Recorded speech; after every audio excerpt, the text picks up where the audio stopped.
Coming up on Cronkite News, more resources for victims of crime in Arizona. One group gathering at the state capitol today advocating for change.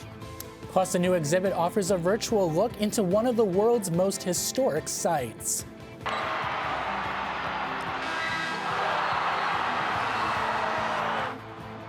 And later, one of the biggest shots in Sun Devil basketball history. Hear from the player who launched it and landed a spot in Arizona sports record books. Cronkite News starts now.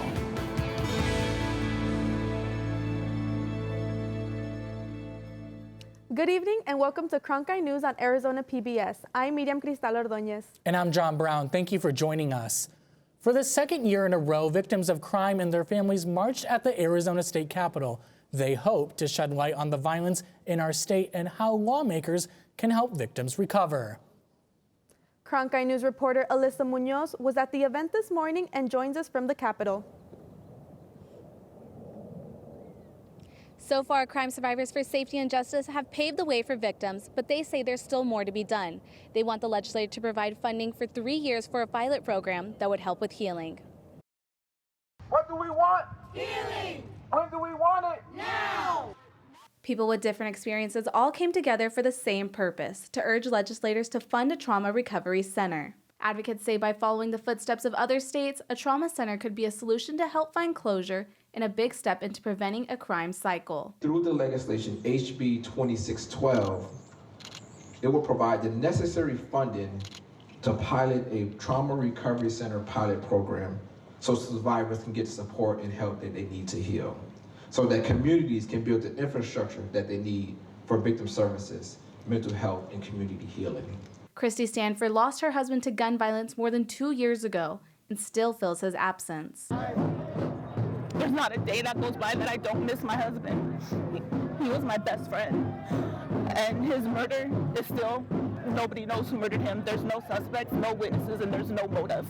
Stanford is here to advocate, like many other families, for a chance at change. I heard the gunshots and I found his body. If there would have been a trauma recovery center in Arizona, my daughters and myself could have gotten the help that we needed. Instead, for 2 years, we struggled to find the help that we needed. Both Senator Kerr and Representative Longden agreed this bill will be a step in the right direction for victim recovery. Longden also felt the lack of support after her traumatic experience. And the medical community staunched my wounds and stabilized my spinal cord injury and then sent me home to figure the rest of it out. And the rest of it turns out to be the hard part. Advocates, everyone's experience with trauma is different, but with the right resources, people can get the help that they need. In Phoenix, Alyssa Munoz, Cronkite News. All right, thanks, Alyssa. We are getting new data about the ongoing teacher shortage in Arizona. According to a survey by the School Personnel Administrators Association, 25% of teaching positions were left vacant as of January, and 44% of instructors that were hired didn't meet the state standards for teaching. One Arizona lawmaker says he has a plan to lower these numbers. Republican Representative Matt Gress is sponsoring the Pay Teachers First Fund. It progressively gives teachers a $10,000 pay raise by 2025. Opponents of that bill didn't think the solution is sustainable, as $700 million would need to be approved by lawmakers each year.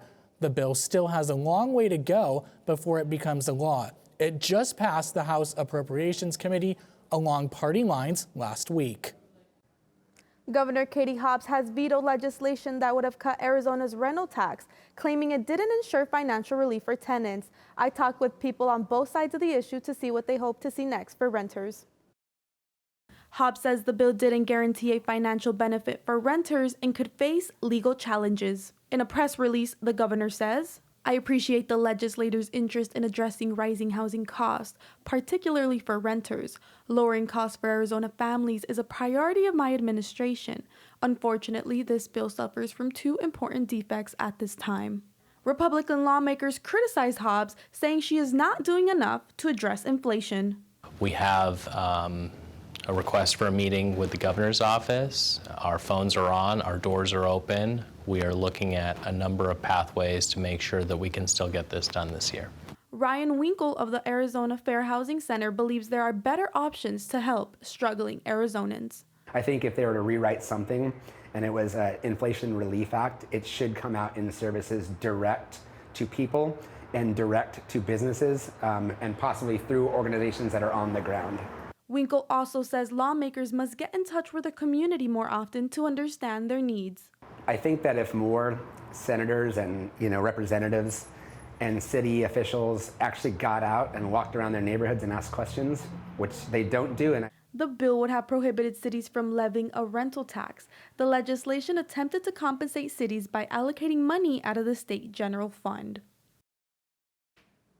The original tax relief bill had little support from Democratic lawmakers. Moving forward, tomorrow the Supreme Court is set to hear arguments on Joe Biden's student loan forgiveness program. The plan, which cancels up to $20,000 of student debt from each borrower who qualifies, has been on hold as it makes its way through the courts. 2 cases are in front of the justices. Plaintiffs in both cases argue the government doesn't have the authority to cancel loan debt. It's unclear when the court will make its decision. Typically, rulings are released at the end of the term, usually in late June or early July. The city of Phoenix says it reached its zero waste goal from Super Bowl week earlier this month. The Public Works Department says more than 92% of the trash collected during the lead up to the Super Bowl was diverted from landfills. This was above the 90% threshold to meet the Environmental Protection Agency's zero waste definition. The Public Works Deputy Director says this was no easy task. 51 zero waste ambassadors helped the cause by guiding visitors to throw away their trash in the proper bins.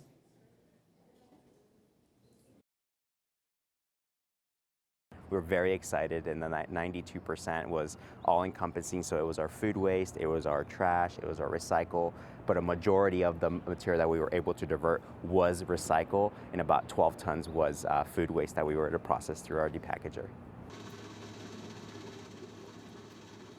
During the 2015 Super Bowl, the city of Phoenix diverted 73% of its waste from landfills, falling short of their goal of 80%.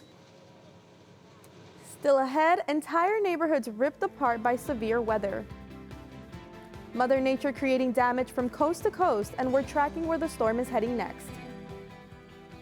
And later, a new exhibit opens in the valley, allowing a virtual look into a historic home.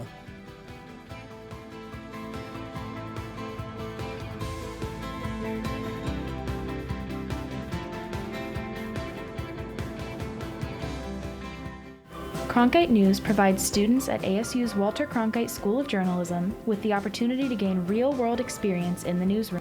At Cronkite News, our students produce professional content for audiences by taking on all roles, whether they be reporting, anchoring, producing, or studio production. Each department gives students first-hand professional newsroom experience. For more information, visit cronkitenews.azpbs.org.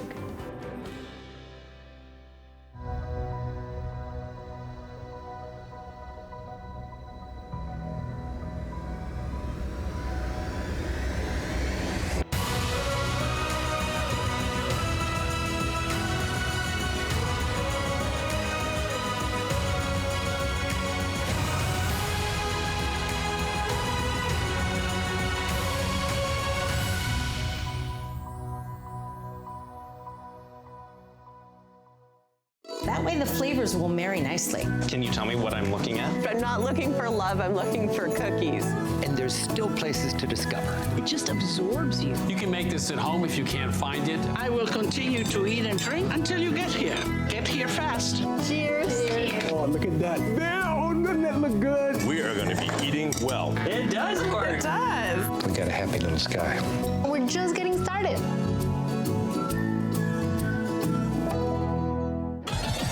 Welcome. How utterly charming. Are you ready to get it going? How does an English fan come to be Italian Riviera? A fresh start. Can I trust you? Are you ready for the show? You can't be afraid to show them what you've got, what you want.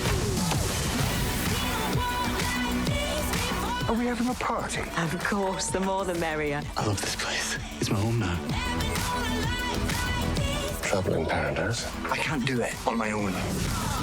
This is revenge. There are consequences. Be careful. Nothing like this. Nothing like this.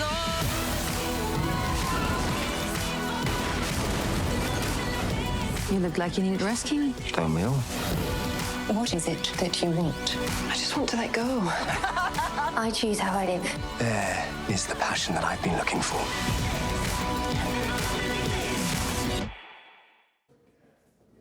People in the Great Plains are cleaning up after today's storm ripped through the region Sunday night. 12 people are injured after at least 7 tornadoes touched down in Oklahoma. Flipped cars and downed trees littered the area near Norman, the state's largest city. Officials are still assessing the damage tonight as the storm moves north. Now, cities like Indianapolis, Cincinnati, and Columbus are preparing for this strong storm and the possibility of tornadoes as well. Here at home, the sky is clear today after a wet weekend, but we might have more storms coming this week. Jordan Lavazari is in the Cronkite Weather Center with more. At 6 p.m., we're expected to see 62 degrees. That cloud coverage coming in at 7 p.m., 59 degrees, working our way down to 53 when we hit 10 p.m. Then we're going to be seeing some ice and some snow in northern Arizona. Grand Canyon is seeing that snow as early as 6 p.m. tomorrow. Then on Wednesday around 7:30, we're expected to see the brunt of the rain here in Phoenix. That dark green is very, very rainy weather. We're seeing that little pink strip of ice, and then this blue area is some very heavy snow. It's going to be very, very chilly in central Arizona. Then we're seeing all of that move a little bit over, and we're going to be hitting that at 10 p.m. Sunday. Then our low temperatures in Arizona, 43 degrees in Phoenix with 23 degrees up in the Grand Canyon. Everything is staying very, very cold, but everything over here is going to be looking pretty warm, actually. Then our high temperatures, 65 degrees, and similarly in Gila Bend, Phoenix, everything is looking pretty nice. The Grand Canyon is going to warm up a little bit with 34 degrees. Then for our 8-day forecast, we're expected to see some cloud coverage on Tuesday. Then Wednesday, it's going to be very, very overcast and rainy. That 90% chance is coming to hit us at 6 p.m., so make sure you bring an umbrella. Thursday, Friday, everything is going to be very sunny and warm. Saturday and Sunday is going to be very overcast, and that theme continues on into Monday and Tuesday. The temperatures for the weekend are going to be very warm, so it could be pretty muggy, 70, 75 degrees, and then Monday and Tuesday going to be close to 70 degrees as well. In the Cronkite Weather Center, I'm Jordan Lavazari. Moving on, the Holocaust education is evolving through the years, with teachers and educators having to find new ways to make it relatable to young children. Cronkite News reporter Shira Tanzer shows us how technology is making that easier. The story of Anne Frank and her diary is used in classrooms all over the country to teach students about the Holocaust. But now, through virtual reality, you can actually walk through her house and see where she hid during the Holocaust for yourself. The Arizona Jewish Historical Society is trying to grow Holocaust education in Arizona, and their series Stories of Survival is doing just that. It shows testimonies of 4 local Holocaust survivors through different forms of media such as a hologram, and now virtual reality. You know, this technology is making so much seem so much easier. I mean, it take 3 or 4 hours a lecture to cover what they do here in minutes. Andrew Schott is a Holocaust survivor who's living in Tucson, and this past week he spoke at the opening of a new virtual reality experience where visitors can walk through Anne Frank's house. Schott knew the Frank family personally, even walking to school with Anne and her sister Margot before the German invasion of the Netherlands in 1940. You know, when I step in front of a bunch of kids, 8th, 9th graders and something like this, and I tell them that I went to school with Anne Frank, I've got their attention. Schott says by using the story of Anne Frank, who was only 16 when she was killed by the Nazis, younger children are able to relate to the Holocaust and what Jews, such as Frank, went through. It's the experience of somebody your own age, not some old person. By using new technology such as this VR headset, the Jewish Historical Society is allowing younger generations to connect to the Holocaust through technology and through the eyes of a young schoolgirl such as themselves. In 2021, the Arizona House of Representatives signed a bill requiring public schools to teach students about the Holocaust at least twice, once in middle school and once in high school. A big part of why we're doing this is to educate young people, especially, who probably don't have a lot of prior knowledge about the Second World War or the Holocaust, to take this new generation of people and make them aware of what happened. Dr. Bell with the Jewish Historical Society says there have been other virtual reality experiences as part of the Stories of Survival series, including a tour of a concentration camp. But this experience is the first interactive exhibit, allowing visitors to open doors and choose where in the house to go. This exhibit officially opens to the public next Monday, and the experience is free with a $5 admission. You can also watch Andrew Schott's testimony on the Jewish Historical Society's website now. Switching gears, a local community is dealing with a tough subject matter of their own. Here's sports reporter Reese Andrews. Thanks, Shira. Coming up after the break, I'll have your Cronkite Sports Report.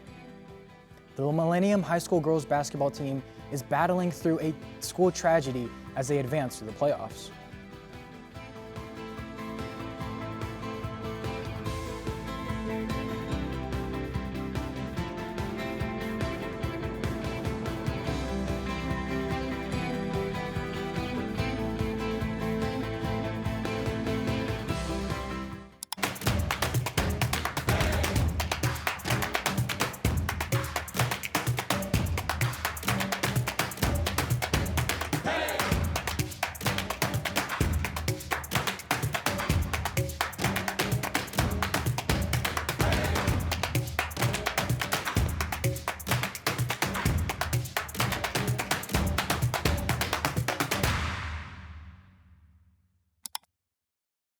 When you support Arizona PBS, you plant a seed. Seeds that provide educational outreach in our community. Seeds that put our digital resources to work. Seeds that foster the trusted news coverage you expect from PBS. And seeds that continue the amazing PBS programs you love. But our garden can't keep growing without your support. Visit our website to see all the ways you can help our garden grow. Plant a seed with Arizona PBS today. My heart is racing right now. Fasten your seatbelt. You're uncovering the truth. These are consequential things. Yeah. Oh, look at everybody. I feel the presence of all these people. I've got history. No. I wish my mom could be here to see this. Amazing. It's like the most vital stuff, right? Tuesdays on Arizona PBS.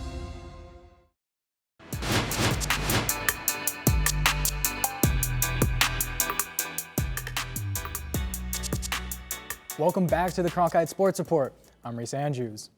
The ASU men's basketball team pulled off a huge upset in Tucson on Saturday, taking down number 7 Arizona when Desmond Cambridge Jr. hit the shot heard around Arizona. Cronkite Sports reporter Lindsay Zinti has more on the buzzer beater.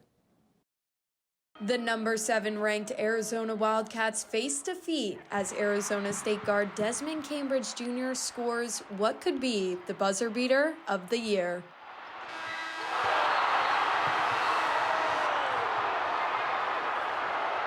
When it went in, I literally could only scream because it still doesn't make sense to me that happened. He hit a big time shot. That's all I can say. One step before half court. If he shot that shot 10 times, I don't think he's going to get that result. But he's a good player, and we gave him a chance to make that shot. Head coach Bobby Hurley and the Sun Devils entered the matchup against all odds, as an unranked ASU team has never beaten a ranked Arizona team at McKale Center. That 0-29 record didn't faze Hurley or his team. We came full circle back to being a big underdog, and some people jumping ship on us and not thinking that we're that team, but we are that team, and the guys came out and proved it tonight. Arizona entered Saturday's matchup as an 11.5-point favorite and without a home loss to Arizona State since 2019. The Wildcats will put this loss behind them immediately as the Pac-12 tournament is less than 2 weeks away and March Madness is on the horizon. We're not hanging our heads at all, and obviously we'd like to win. And but hey, listen, if you're playing a tough game and a team has to hit a 60-footer to beat you, you're probably taking that on most days. To close out the regular season, both teams will pack their bags for road trips to USC and number 4 ranked UCLA. In Tucson, Lindsay Zinti, Cronkite News. Thank you, Lindsay. So it's fair to assume that Arizona will be fine when it comes to making the NCAA tournament. But is there still hope for Arizona State yet? Well, let's lay it out. After the madness of this weekend in college hoop, the Sun Devils are currently 61 in the net rankings and 65 in the ratings power index. This puts them right on the edge of being a top 64 team when it comes to Selection Sunday. So what can they do to hold on to a spot? First of all, a win against an LA school team this week would be massive. Topping number 4 UCLA might be all that it would take. A win over USC and a Oregon loss would help ASU hang on to a first-round bye in the Pac-12 tournament. And a strong showing in Vegas may be just what they need to sneak in. ASU guard DJ Horn shows confidence in his team as the regular season winds down. It definitely gives us a lot of confidence, especially with these next 2 tough games on our schedule. To do it against a team like Arizona, especially with our backs up against the wall as far as where we stand in our season, I think this is good for us, and it's going to definitely give us motivation going into these next 2. Now, switching gears to football, there's another new addition to the Arizona Cardinals coaching staff that looks to propel the Red Sea to success. Cronkite Sports reporter Olivia Eisenhower has more on the Cardinals' new offensive coordinator. Another piece of the Arizona Cardinals coaching staff puzzle has been put into place. Drew Petzing has been named the offensive coordinator for Jonathan Gannon's staff. The 2 crossed paths in Minnesota. It's the first time that Petzing will fill an offensive coordinator role, as he came from Cleveland as a quarterback's coach. This building, we're going to challenge each other.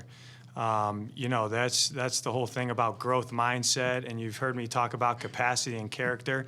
You need both of those things to challenge and open up your way of thinking and not have a fixed mindset of it's my way or the highway. And honestly, what Drew was talking about, what he didn't agree with me, was that. The main question mark, QB Kyler Murray, was almost more the center of attention than the new OC himself. He's a really talented player. That was one of the appealing things about this job to me, was being able to work with a quarterback of his caliber. But it's about the entire offense and ultimately the entire team. It's not going to be just about him. He knows that. I think Jonathan knows that. I think as an organization we will preach that.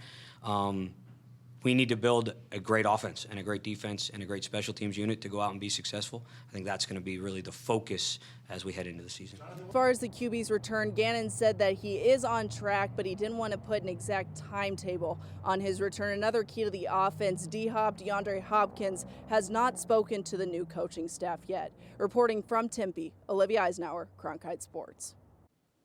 4-time defending state champion Millennium Girls Basketball took the floor with heavy hearts last week as they continue to grieve the loss of their friend and classmate, Gabriana Aguirre, who tragically passed away in a car accident less than 2 weeks ago. Aguirre, a 17-year-old football player at Millennium, was a friend and a supporter of the Tigers team. Millennium has rallied behind the loss of their friend on their Open Division playoff run, and in the semifinals, they upset the second-seeded Perry Pumas 45-39. Head coach Danny Solomon is happy to see this team move on to Saturday's state title game, and he's glad to be his players' #1 support through the tough times off the floor. We're just being there for the kids, letting them grieve, letting them mourn, asking them what they need. There's no real answer to how to handle it. But we want to be there for their family and just show the kids that we care and we love them. That's all we can do. And that's it for your Cronkite Sports Report. Let's send it back to John and Miriam at the desk. Okay, thanks, Reese. Coming up on Cronkite News, Boeing set a world record. Yeah, and it's not what you might think. These engineers created a paper airplane that puts all the others to shame.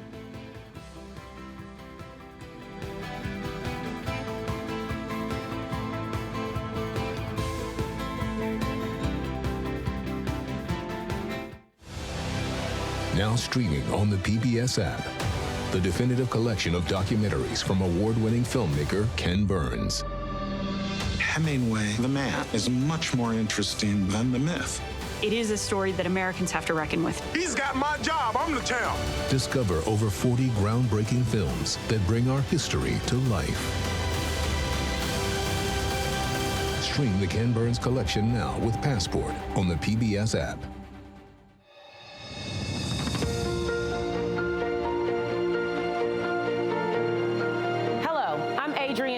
General Manager of Arizona PBS. We've got so much going on here at the station. I'm Catherine Anaya. I'm Alberto Rios. I'm Chef Mark Tarbell. I'm Ted Simons. We want everyone to know that their Arizona connection starts right here at Arizona PBS. For over the past 60 years, Arizona PBS has told incredible stories of Arizona's distinctive people. We got to start being more vulnerable with each other. What I love most about being a Latina woman is the passion and drive that I feel. Beautiful landscapes and treasured history. We're doing something that benefits the community. Good evening and welcome to Horizonte. Welcome to Check Please, Arizona. Welcome Welcome to the U.S. Senate debate. The recipient of the Emmy is Arizona PBS.